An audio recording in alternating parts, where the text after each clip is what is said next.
Happy Sunday, you cheeky rascals. Welcome back to your weekend dose of Tyrrell time. I've been a bit of a neglectful stepfather, and you were supposed to get a video yesterday, and obviously you didn't. You're getting it today instead. And the Sauber video will actually come out probably tomorrow now.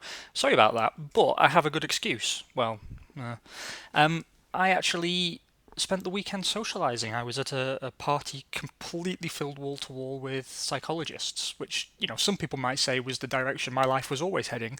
But don't worry, I managed to maximize the opportunity by asking some searching questions. Take a look. Although, now you are qualified, you get to do the fun stuff, right? Like, what is the first unethical thing you're going to do? Or do someone comes in, they need a bit of help, they're maybe vulnerable. Do you manipulate them into murdering your enemies and then telling the police that God told you to do it? Because otherwise it's kind of a wasted opportunity. I never thought of things like that before, but maybe I should. Yeah, I mean, like, what's the point of being certified, right? If you don't Do stuff like use that. your powers for evil. Good idea.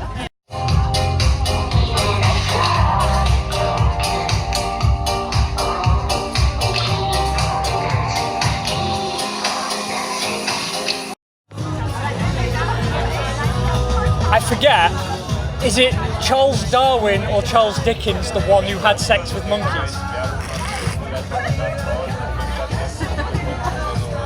Anyway, by way of apology, this is going to be a bit of a bumper episode, so we're going to do quite a bit here. We have 2 rounds left to run in the 1998 season, which has been a total clusterfuck, but we always thought it would be, and actually it could have been worse. We actually managed to keep the cars on the road and things were going okay. I mean, Ricardo Rosset basically had half the season on holiday, but that's probably the best for everybody concerned. So I'm going to combine the end of the season with our usual pre-season build-up episode. So strap in, make yourselves a brew, and let's get into it. So quite a bit to do.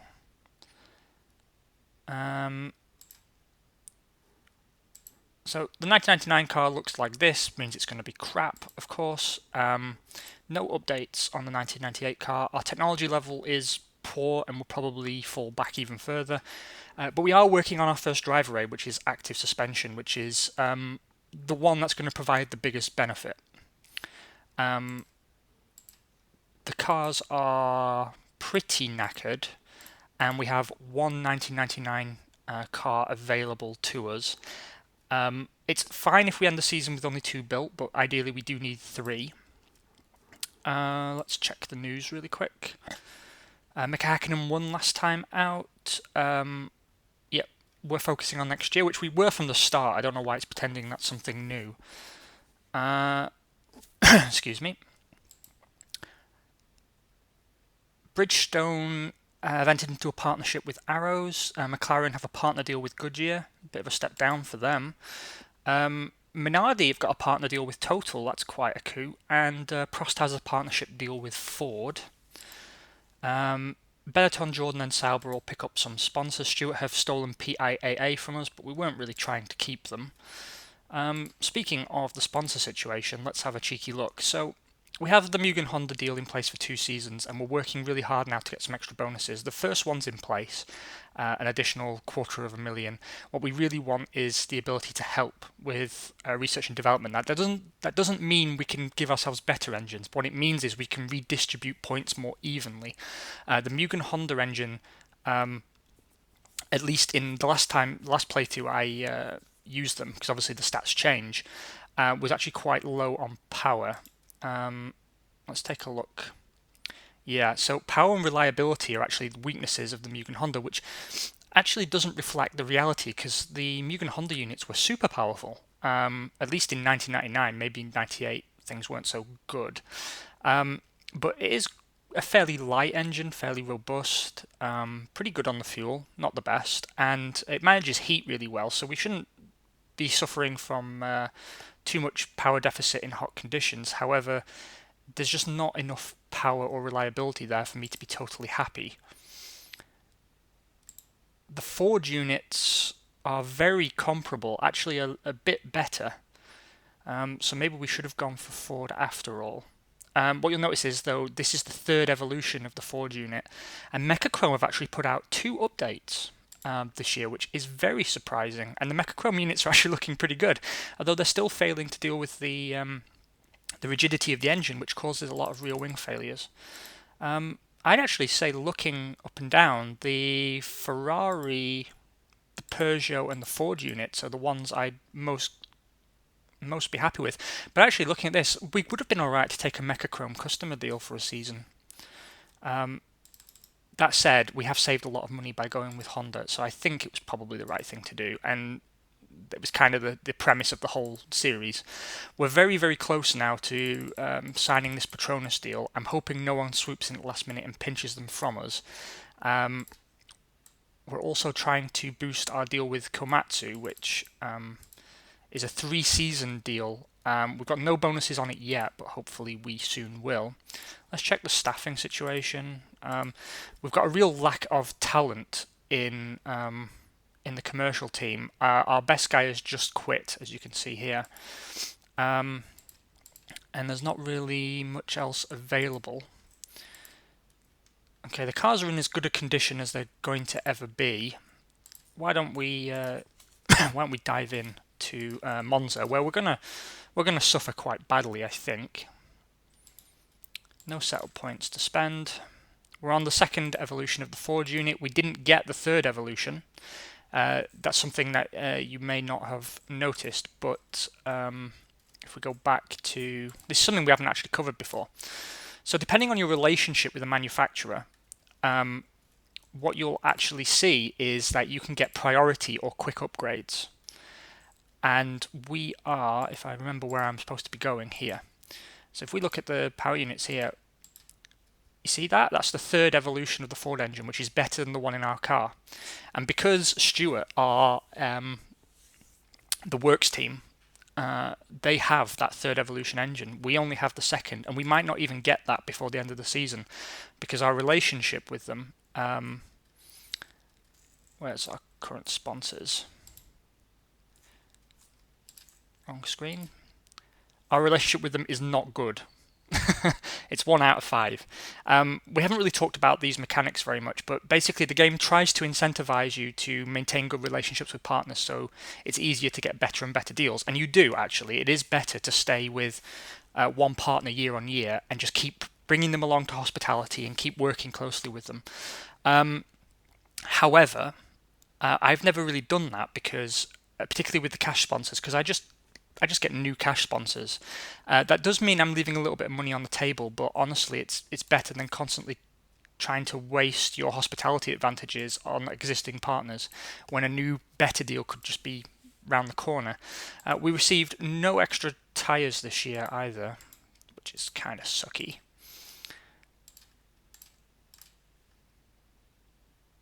Right, let's see what we can do here. 24 degrees, light rain in Italy, very un-Italian weather. And again, we won't put him on slicks, we'll put him on full wet. See if he fails to qualify. They both failed to qualify, that's great news. But for some reason the Minardis were allowed in, but we were not. That's very odd. Still, Michael Schumacher takes pole position on a 1:28.085, wet weather, so pretty predictable. Mika Häkkinen lines up second ahead of Heinz-Harald Frenzen's Williams. Great session for John Lacey in the Sauber. Damon Hill 5th for Jordan, and 6th is Giancarlo Fisichella. Weather's totally improved for the race, doesn't really affect us though. David Coulthard takes the win. A 1:17.35.763 ahead of teammate Mika Häkkinen, so it's McLaren 1-2, Schumacher rounding off your podium. The last points paying positions going to Johnny Newhouse's Williams, Damon Hill's Jordan, and Pedro Deniz's Arrows. Excuse me, good job indeed. The biggest losers, the Prosts are on the same pace as the Minardis in race trim, which is concerning for them, I'm sure. All 4 cars finishing 2 laps down. Mika Sala, Rubens Barrichello, Heinz-Harald Frentzen, and both Benettons suffering from failures, with the exception of Barrichello, who made a driver mistake. Very uncharacteristic. Bad boy Rubens. No changes in the championship. Everything staying exactly as it was. This brings us to Luxembourg. Now let's see if we've managed to land ourselves a cheeky cash deal. Gibbs me money. We have. So there's an important step to make here. We have to move over. I think it's. Do you know it's been so long since I've been playing this game. Here. Yeah, we want to sell our team sponsorship to Petronas. And that doubles our money. See, went from 2.3 to 4.6 million. That's great. That makes me a happy bunny. Let's take a look at next year's car. Less money coming in, but we're spending a lot less as well. That's quite a handsome looking machine, really, if it wasn't for the pixelated low texture graphics. Looks got a sort of Mercedes quality, hasn't it, with all the the Petronas branding. So yeah, it's a slow build. We've got Komatsu for 3 years. That's really good. Bridgestone and Texaco are customer deals, but we'll get off those customer deals as soon as possible by utilising the fact we've got a 2-year deal with Mugen Honda, and then we've got a 1-year team sponsorship deal with Petronas of Malaysia. Right, we don't have enough time at all to pick up a new sponsor. So I'm going to leave 50% of our staff on the Petronas deal, and I'm going to use the TV advantage with Mugen Honda because that's a 2-season deal, and we want to try and get the best we can. Anything doing on the Komatsu deal? Do we get any bonuses there? Oh, and Telecom Argentina, we were in negotiations with. We gave up. Forgot to mention. There we go. We've got a small improvement. Not as much as I would have liked, but hey ho. Right. Everything's looking good there. Team is a little low on the old cash. Trying not to sell any more of it though. No new commercial staff. We've got some bods in construction and some new mechanics. Do we have any space in the construction department? Yes, we do. Right. As we didn't put any wear on the cars, I'm going to go ahead and finish our preparations for next year. I might have to actually sell some of the team here. Yep, there we go. What's our share price looking like? 95,000, not great. Sell another 5%. Just to tide us over till the end of the year. We should be running a bit more profitably in the new year. Plus, also we have factory overheads because we're expanding the factory right now. And let's max out our mechanics. Okay, so we're investing in the future. Everything's looking as good as it possibly can. No updates from anybody. Nothing nice going on. So let's dive straight into the Luxembourg Grand Prix and get this season behind us so we can get on with happier topics. 17 degrees and cloudy for the qualifying session. Again, rain tyres for Rosset, just don't care. He doesn't qualify. Toru Takagi lines up 21st and last. Not as far off the back of the Minardis as I would have expected at this stage in the season. McLaren 1-2 again, Hakkinen starting on pole in front of teammate David Coulthard. Johnny Newhouse puts in a better session than Williams have been having for most of the season to line up third. Irvine, Wirtz, Schumacher complete the top 6. Strong qualifying session for the Arrows, both of whom outqualified both Jordans and the Benetton of Giancarlo Fisichella. Deniz beating his teammate Mika Salo by a 100th of a second. Pretty tight then. 23 degrees, light rain for the Grand Prix. Just going to let that run. 20th position and component failure for Toru Takagi. Damon Hill made a driver mistake and crashed out, but completed enough of the race to actually be to be classified in third position. So it's Michael Schumacher, Mika Hakkinen and Damon Hill are your podium sitters. Jean Alesi for the Sauber picking up more points for the Swiss team. Fisichella and Eddie Irvine taking the last points. Smashing.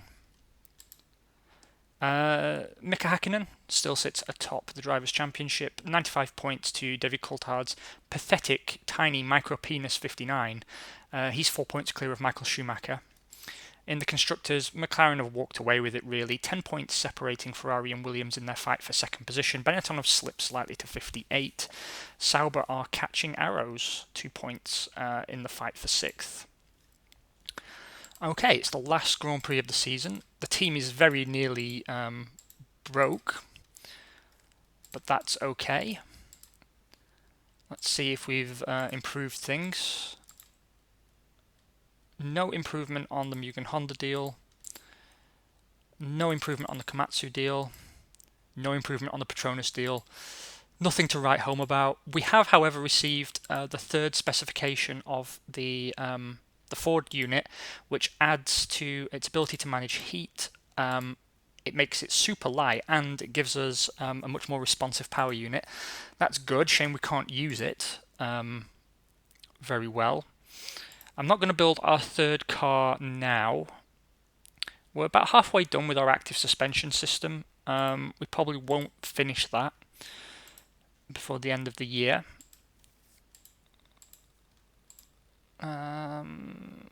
Anything else to do, really? No, not really. Car 2 will be exchanged with Car 3. So Toru Takagi has a bit less wear going into the Grand Prix. All the cars are knackered. Again, don't really care. Let's just get this season behind us, and then I can get onto some tasty, sexy build-up. Japan will be obviously a much more important event for us next year. Actually, let me make sure I put the new engines in the cars. I'm going to let Rosick qualify because, now we have nothing to lose. 19 degrees, strong rain. He'll probably bin it. No, he actually out-qualifies Takagi. Now I'm feeling a little bad. He qualifies Takagi by 0.2 of a second. Still dead last, but, at least we make it. Up at the sharp end, Michael Schumacher's Ferrari sits on pole, ahead of the Heinz-Harald Frenzen's Williams. Damon Hill's Jordan again, strong in the wet. Damon Hill always. David Coulthard fourth for McLaren. Johnny Newhouse and Mika Hakkinen round out the top six. 24 degrees and light rain for the Grand Prix. I'm going to leave everyone's strategy alone then. 15th for Rosset, who finishes 3 laps down but does finish, and an engine failure took out Toru Takagi. We also had an unknown problem for Esteban Tueros Minardi. Engine failures taking out Irvine and Barrichello. And Herbert Fisichella and Michael Schumacher also failed to meet the finish. Up at the sharp end, Damon Hill takes another win for Jordan. That secures their position in the Constructors' Championship quite handsomely. Always so strong in the wet. Mika Hakkinen takes second for McLaren. Heinz-Harald Frentzen third for Williams. And McLaren's David Coulthard, Alexander Wurtz's Benetton, and the Sauber of Jean Alesi take the last points. That means Mika Hakkinen is obviously your driver's champion for 1998, ahead of David Coulthard, Michael Schumacher, Johnny Newhouse, Giancarlo Fisichella, and Damon Hill. Further down, 4 and 3 points for the Arrows boys. That's good for them. McLaren are your Constructors' champions, comprehensively beating Ferrari. Ferrari leading that battle for second at the end between Ferrari, Williams and Benetton. Jordan comfortably adrift from both sides of the spectrum in fifth. Arrows beat Sauber for sixth position by 1 point. Well done there. Yep, that was a bad year. We know it was a bad year. We don't care. What we do care about is our pre-season build-up. So, welcome, ladies and gentlemen, to the 1999 season. Again, the team is basically bankrupt. Everyone's unhappy, but let's take a look at our car. Pretty good, actually. We've got good brakes, good clutch, good electronics, fairly average elsewhere. Nothing like on 1 star. That's pretty good.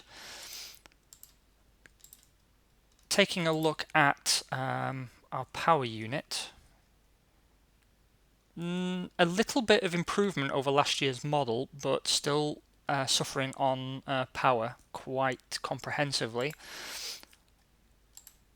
Our tyres are distinctly average, though we've got a good set of full wets, and our fuel is very hard on the engine, which is not great. However, our CAD and CAM facilities are up and running. Right then, let's take a look at what's going on. We need to see who's where, what's going down, and get things underway.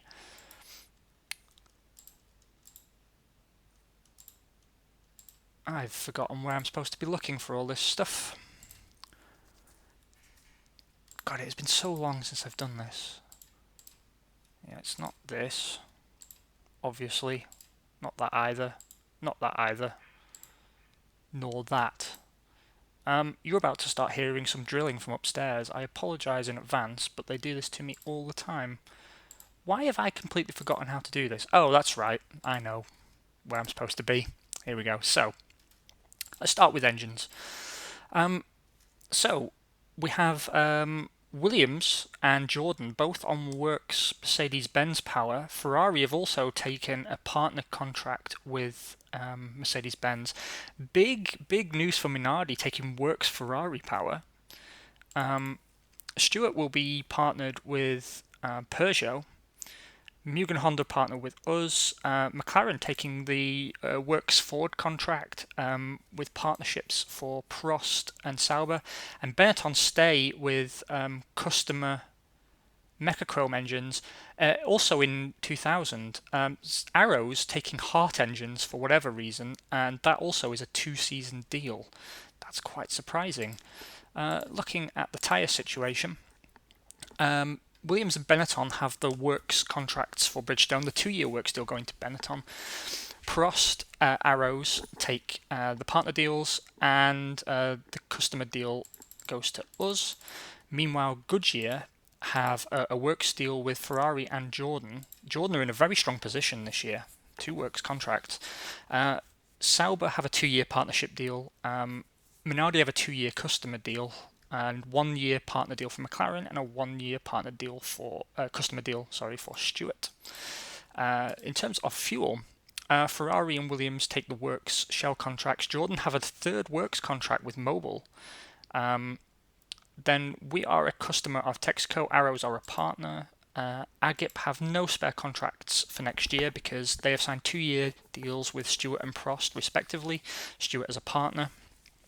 Minardi have a 1-year partner deal with Total. Sauber have a 2-year partner deal with Total. Repsol, Petrobras have nobody. And then McLaren have switched to Elf on a 2-year customer deal. And Benetton have a 2-year partner deal with them also.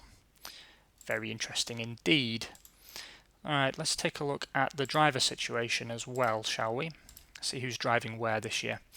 So Arrows will be lining up Pedro Diniz and Eddie Irvine as joint number 1s. Eddie Irvine on a long-term deal finishing 2002. Benetton have brought back Jean Alesi to the team. He'll be partnering Alexander Wurz. Both of those staying at the team till 2002. Ferrari have a strong lineup actually. Damon Hill and Johnny Newhouse both signed as equal number 1s till 2001. A lot of big names on long-term contracts here. Jordan partner Olivier Panis and Giancarlo Fisichella on again quite long deals, both finishing 2001. McLaren partner David Coulthard, who signed till 2004 with Esteban Tuero. Jan Magnussen will be their test driver. Minardi have signed Riccardo Rossit and Jarno Trulli as equal number 1s. Rossit will be there till 2001, Trulli till 2002.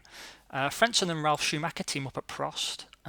Frentzen on a deal to 2001, Schumacher a year longer.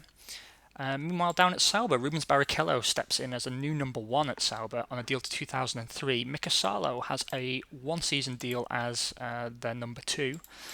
Stewart have signed Johnny Herbert and Stefan Sarazan, both again on long-term deals, 2002 and 2004.